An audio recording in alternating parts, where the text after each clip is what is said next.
Margaret Bess was born on January 28, 1867, to Valentine and Alvaretta Florence Dean Best in Danville, Pennsylvania. She was the eldest of 5 children.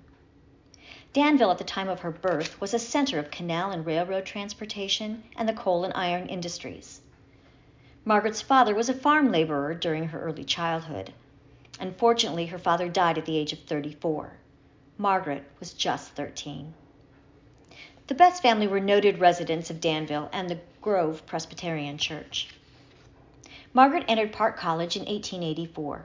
She was the first of other siblings, Anna Elizabeth, or Bessie, class of 1893, Christiana, class of 1894, and Mary Agnes, class of 1898, along with other Bests that attended Park Academy and Park College. Margaret graduated in 1888.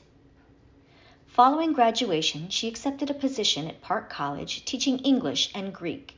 She remained on the faculty until the spring of 1895.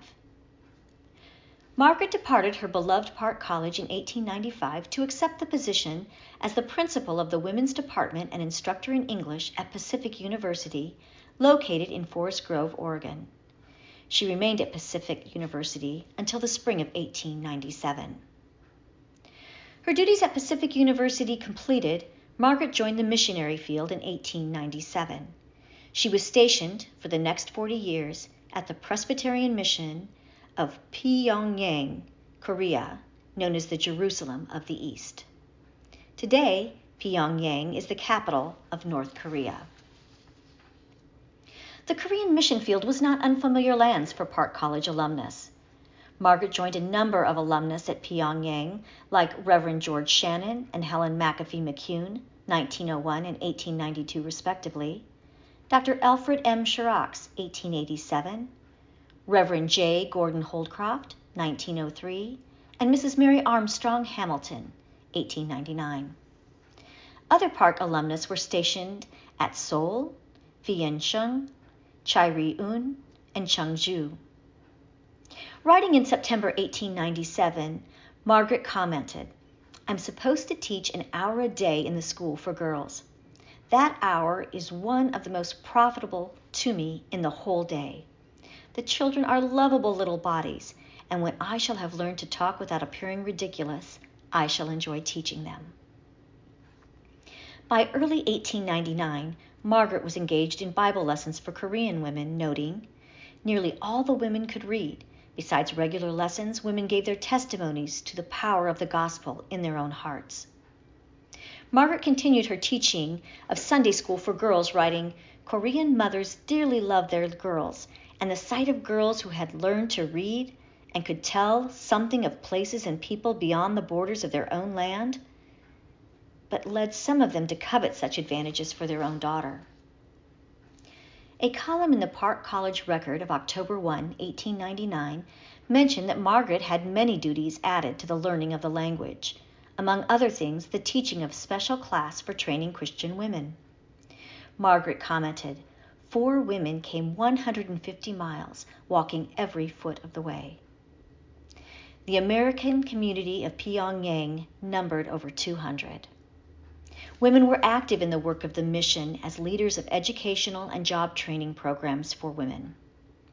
Margaret was a strong advocate for educating Korean women as community leaders, stating, "Korean women, given motives, are capable of doing much good for their own people.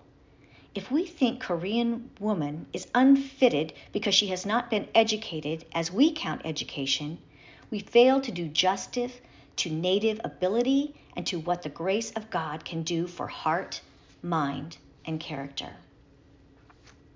Margaret's leadership eventually placed her in charge of the Women's Bible Institute and the Women's Bible School as effective witnesses for Christ.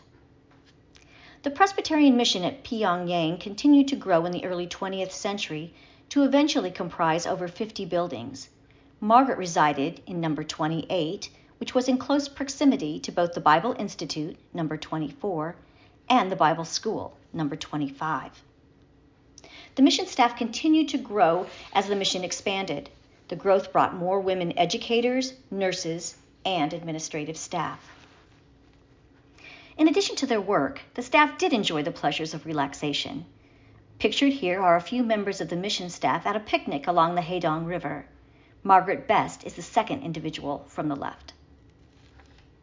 Margaret eventually joined other mission staff in visiting the rural communities surrounding Pyongyang to hold Bible studies and education classes.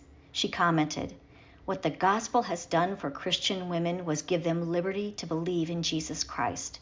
It gave them rights to become members of their own families and merely necessary and useful appendages. It gave them names.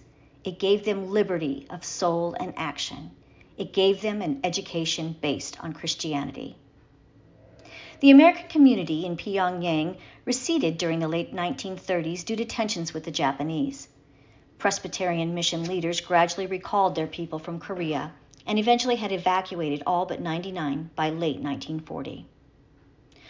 Following 40 years at the Pyongyang mission, Margaret retired in 1937 and returned to the United States. Margaret Best retired to reside with relatives in Orlando, Florida. She died on April 10, 1942, and is buried at the Evergreen Cemetery in Canton, New York, next to her two sisters and brother-in-law.